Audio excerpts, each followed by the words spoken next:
24 दिसंबर 1999 काठमांडू से दिल्ली आ रही एक फ्लाइट अचानक भारत के सबसे बड़े सुरक्षा संकट में बदल जाती है। इंडियन एयरलाइंस की फ्लाइट IC-814 को 5 हथियारबंद आतंकवादी हाईजैक कर लेते हैं।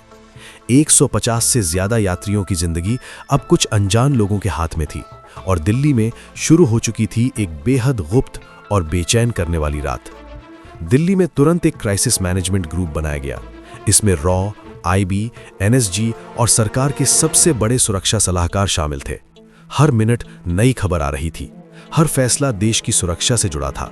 शुरुआत में प्लान था कि जब विमान अमृतसर में उतरेगा तब NSG कमांडो अचानक हमला करके यात्रियों को बचा लेंगे, लेकिन एयरपोर्ट पर हुई कुछ देरी और भ्रम की वजह से वो मौका हाथ से निकल गया।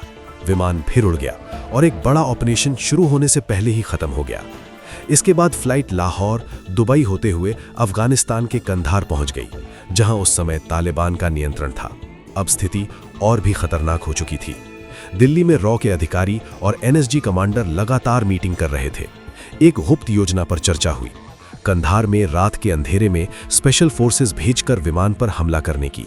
लेकिन समस्या ये थी कि कंधार एयरपोर्ट तालिबान के सशस्त्र लड़ाकों से घिरा हुआ था। अगर ऑपरेशन फेल हो जाता तो 150 से ज्यादा निर्दोष लोगों की जान तुरंत खतरे में पड़ सकती थी। दूसरी तरफ आतंकियों की मांग साफ थी, भारत की जेलों में बंद 3 खतरनाक आतंकवादियों की रिहाई।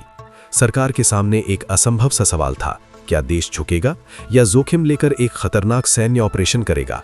हर गुजरते घंटे के साथ यात्रियों का डर बढ़ रहा था और दिल्ली में बैठे फैसले लेने वालों पर दबाव भी।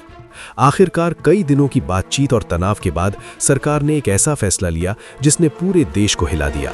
लेकिन आज भी एक सवाल इतिहास के अंधेरे में गूंजता है, अगर उस रात अमृतसर में NSG का ऑपरेशन हो जाता तो क्या IC-814 की कहानी बिल्कुल अलग होती?